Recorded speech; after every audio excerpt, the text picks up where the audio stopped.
Ciao amico, cercherò di risponderti in maniera sintetica alla tua richiesta.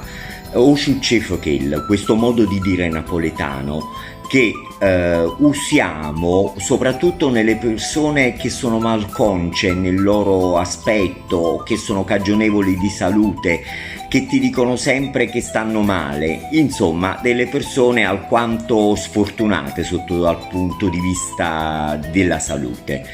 Bene, il termine è entrato in uso verso il 1930 circa da un certo Fechella, che in realtà era un soprannome di una persona, di un uomo, che Don Mimì, che aveva questo somaro malconcio che caricava le sue merci per poi venderle nel rione Luzzatti, reso famoso dall'amica geniale in questo quartiere, questa zona di Napoli.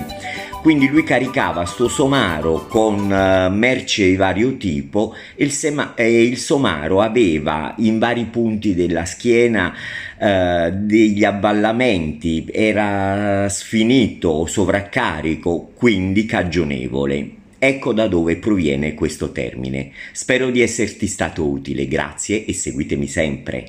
Ciao!